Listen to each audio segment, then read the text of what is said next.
You never know who's watching, and you certainly never know what someone's story really is until the truth comes to light. It was a chilly Monday morning in downtown Chicago. The kind of morning where time feels rushed, coffee is spilled, and everyone is slightly more impatient than usual. Among the bustling crowds of tailored suits and flashing smartphones, there was one man walking quietly, pushing a dolly loaded with boxes. His name was Marco Reyes. Marco was a 38-year-old Hispanic man who worked as a delivery driver for a small logistics company. He was known for being punctual, polite, and reliable. Every day, he delivered packages to a range of office buildings, but his least favorite stop was always Tower 1, a sleek glass fortress in the heart of the city, home to one of the country's top tech companies. Why? Because no matter how many times Marco showed up with a smile, he was met with indifference, or worse, disdain. He was the invisible man in the eyes of the elite. That morning, Marco pushed through the rotating doors of Tower 1, carefully maneuvering his packages toward the reception desk. As usual, no one looked up. Phones rang, heels clicked on marble floors, laughter echoed from the upper levels, and as always, Marco waited patiently for someone to buzz him through the security gate. But then, something different happened. From the glass elevator emerged a sharply dressed man in a three-piece suit. His Rolex caught the morning sun like a blade. His name was Charles Denning, the CEO of the company, a man whose name regularly appeared in Forbes and whose opinions shaped boardrooms across the nation. As Charles walked past, his gaze briefly fell on Marco. Just a glance, nothing more. But then, with a smirk that didn't quite hide his contempt, he stopped. "What is this?" he said loudly, gesturing toward Marco's dolly. "Are we running a moving company now? Or did we get bought out by Amazon and no one told me?" A few nearby employees chuckled uncomfortably. Marco, keeping his composure, responded politely, "Just delivering the new monitors for the IT department, sir." Charles raised an eyebrow. "Sir? Oh, you don't have to call me that. You're not in the military anymore, right?" More chuckles. Marco remained calm, eyes steady. "Just trying to be respectful," he said. Charles shook his head. "Well, if you want to be respectful, maybe don't block the lobby with your whatever that is." He waved dismissively at the dolly and walked off, laughing with his assistant. Marco said nothing. He simply continued toward the service elevator. But unknown to Charles, and frankly to almost everyone in the building, there was a new set of security cameras recently installed in the lobby, and one of them had captured the entire exchange in high-definition audio and video. Later that day, the building's head of security, Marlene, was reviewing footage due to a minor report of missing mail. While fast-forwarding through the morning feed, she paused, her finger hovering above the play button. She rewound.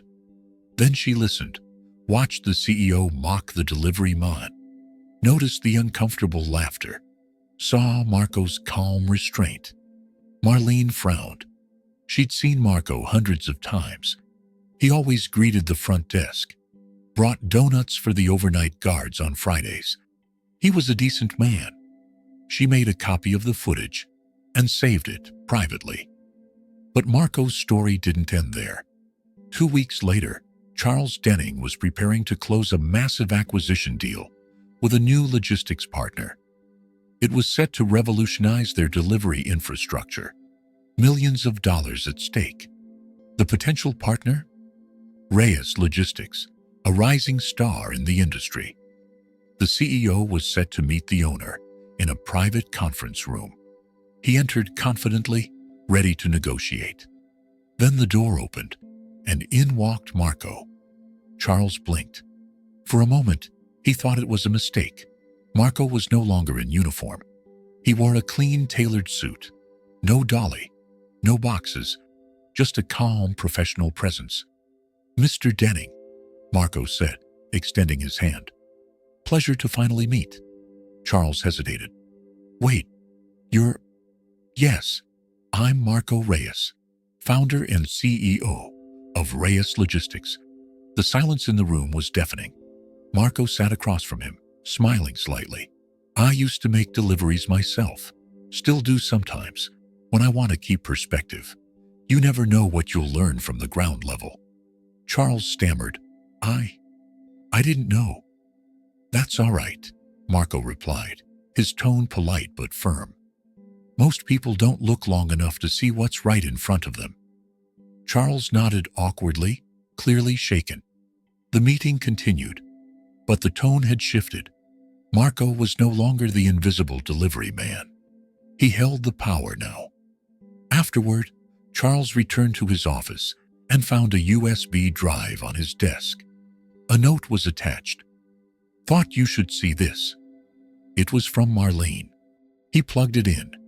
The screen lit up with the security footage from 2 weeks ago. The entire exchange, his mocking voice, Marco's silent dignity, the laughter of his staff, the way he waved Marco off like trash. Charles watched it all, alone, in silence. The next morning, an internal email was sent company-wide. Charles issued a public apology, not just to Marco, but to all staff and contracted workers. He also announced a new respect and dignity policy, including mandatory empathy training for all executives and a 6-month mentorship program with on-the-ground employees. But the truth was, that footage and that moment in the boardrooms had changed Charles more than any policy could. Meanwhile, Marco never once mentioned the incident. He continued to grow his business with grace, treating everyone with the same respect, whether they were at the bottom or top of the ladder. And Marlene. She quietly kept the original footage, just in case the world needed a reminder again. Because sometimes the smallest actions are the loudest, and sometimes the camera sees what the heart refuses to. Thanks for watching. If this story moved you, like, comment, and subscribe. For more powerful real-life stories, turn on the notification bell so you never miss what's coming next. See you in the next video.